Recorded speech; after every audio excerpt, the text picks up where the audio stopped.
Part two. Sorry about that. We just had a little interruption there. Post location. The language post, it means where you're going to throw your vehicle or station your vehicle in the parking lot. And it's terminology used for the hospitals on the career side. So post location, 5.0. 5.1, post location. An adequate location will be provided for stationing personnel and parking the primary ambulance during the hours of service. Well, number one, what's the definition of adequate? The vendor might think it's nothing. There's no measurable spec to measure what adequate is. So the vendor or the contractor might think adequate this set of spec, and the borough might think adequate is this. There's no defining measurable specifications on the word adequate. Then it talks about location. Well, what location? Where? Well, what type of location? A parking lot, building, station for the crew, station for the vehicles. Does the station have to be heated, non-heated for the vehicles? Does it have to be outside? If it's outside, does it have to have a shoreline? If it's inside, does it have to have a shoreline? Okay, the bottom line is, this RFP should be written on what the borough is providing now. They're providing now the residents with a vehicle and crew that are coming from a station that's in a heated station in the winter months. Therefore, the vendor should have to provide that same service. And if it's spec'd in properly and equally to what the borough is providing now, the price drives up.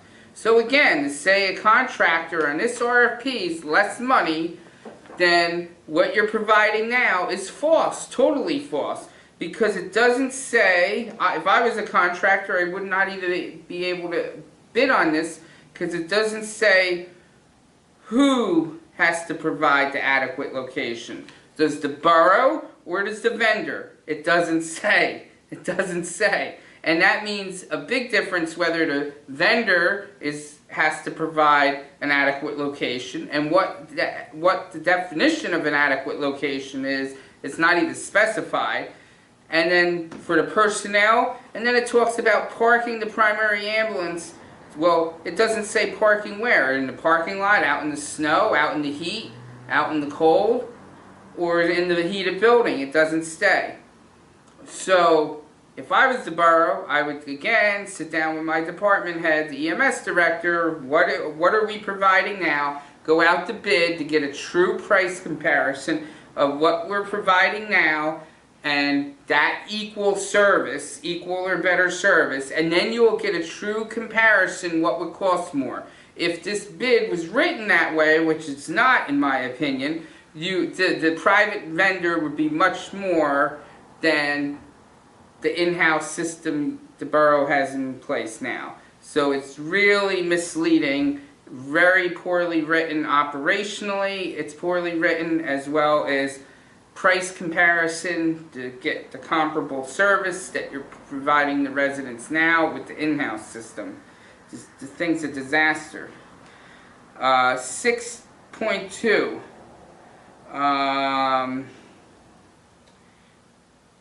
Each resident household within the borough, let's see, this is a great one. So it talks about the borough employees not being hard billed. So if I'm a borough employee at the Borough Hall on Summerhill Road, and I burn myself on the cup of coffee in the break room when I'm on the clock, I won't be hard billed at 4:59.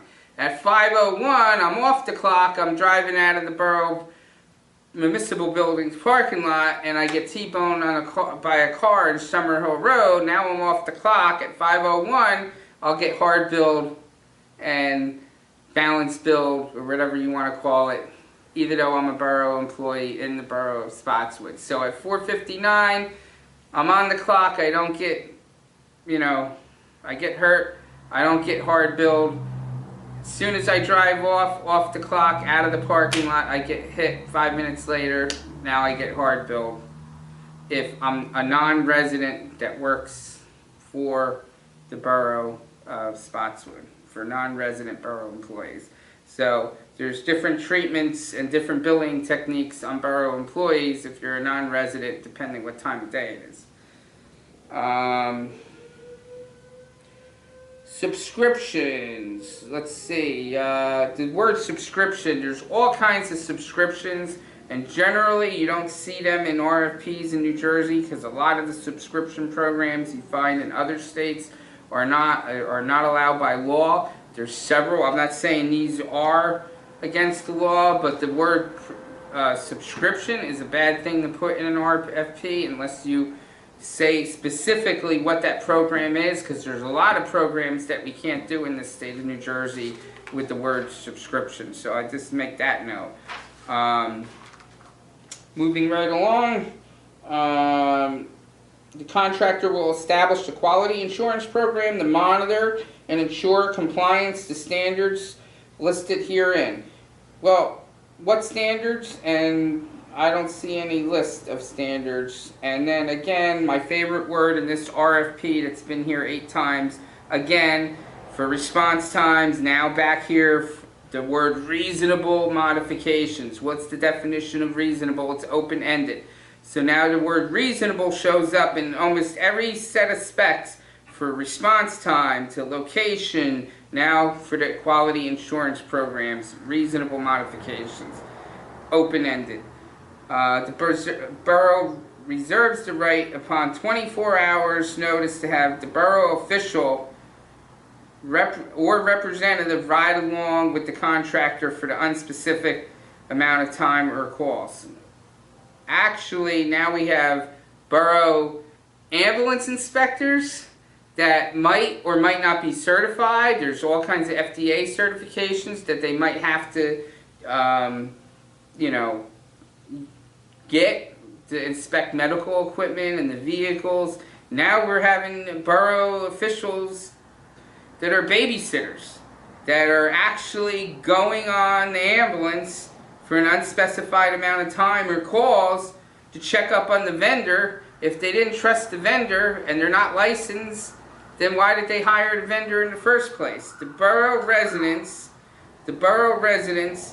have enough to deal with, and the EMTs and the police and the fire have enough to deal with on emergency calls.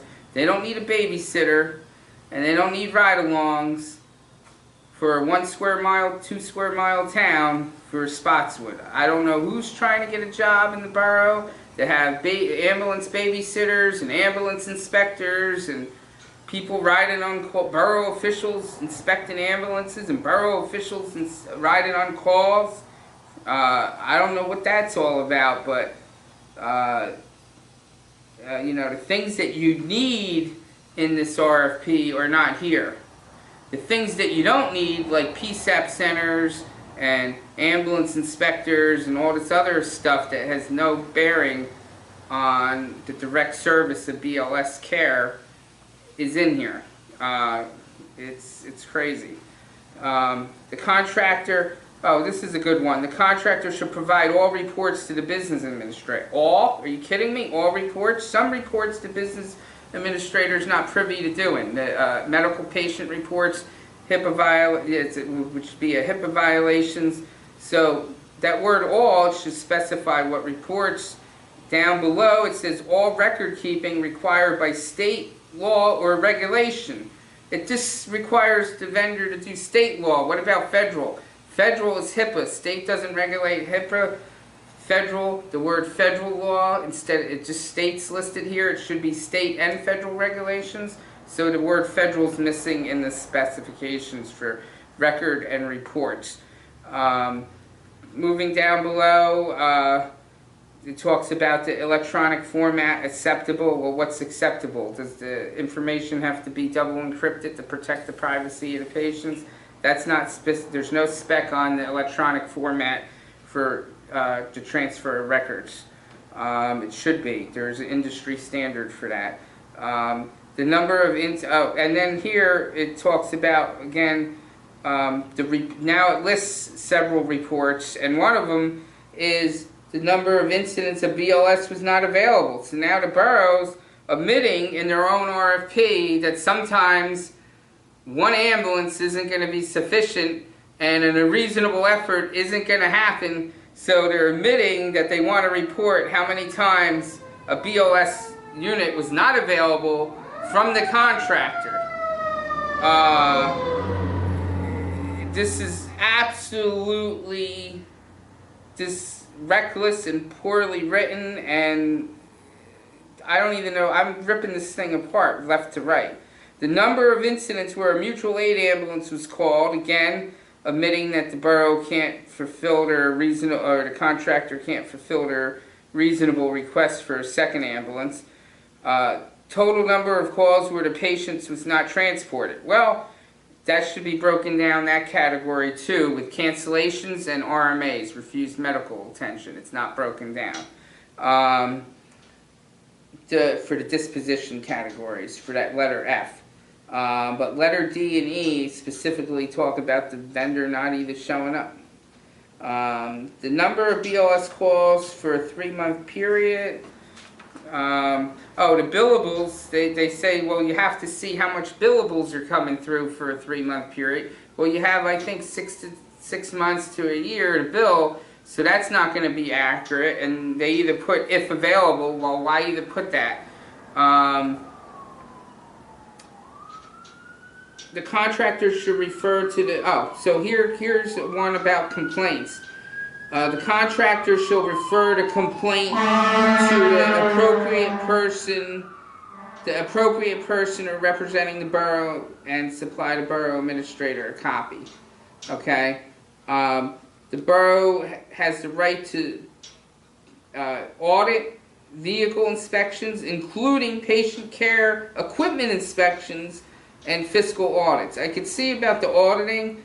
Again, they're not. The borough shouldn't be getting into the ambulance inspections. What qualifications and certifications does the borough officials have or need to start inspecting patient equipment, which medical equipment is regulated by the FDA? The contractor shall receive a full copy of the report finding. You know, this is ridiculous. The method of award. Here's where I think here's the best part where I think it's rigged. Between the PSAP center being a requirement, it all makes sense. 9.0 method of award. The successful proposal will be determined by the Borough Council utilizing both price and criteria as outlined in this RFP. Really? Okay, so let's describe both price. Monarch, I have Monarchs here, which is double the thickness of Robert Wood's. Monarch came in lower, but Monarch failed to answer the questions, according to the council president. All proposals, now this point system's terrible, and this is why I think it's rigged. This borough made up a point system, and from 0 being the minimal, maximum assigned to each category is 10 or it's 100 points. So 0 through 100. All evaluations of proposals will be based on objective data that is to be submitted by the bidder. Okay. Should the bidder fail to address any of the criteria listed below, no points will be awarded. So the way this spec is written for one ALS provider with a PSAP center that's not required for any other BLS agency, for category A, B, and C, A and B, every BLS vendor that would possibly bid on this would get 0 points based on how this is written. It's rigged for one person, the one person that only has the PSAP center, and then they have it rigged so they would zero out the points, and category A and B would be 20 points is category A, they'll get 0 for that, category B, 0 for that, because you're putting in specifications that the BLS provider cannot meet, therefore they would zero it out, therefore the one and only with the PSAP center would get all the points and win by the points and not the price. So that explains why Robert Wood's higher in price, you know, and then it talks about committees and secret committees and others making the decision on on how this process was going to be determined. This is a terrible, terrible, terrible bid specification. It's not in the best interest of the borough, nor the residents, or either the contractors, and that explains why no BLS contractor, other than the 2 hospital ALS providers with the certificate of need, being Robert Wood, bid, and with the PSAP Center, bid on this. Traditionally, the traditional BLS provider wouldn't even touch this because every aspect that I pointed out in the video is poorly written operationally. Either they can't meet it operationally, they can't meet it legally, or they don't have the physical equipment because you're mixing EMD and this. And then they read the point criteria and they know they would be zeroed out, so why either waste the time preparing a proposed bid when they're zeroed out anyway.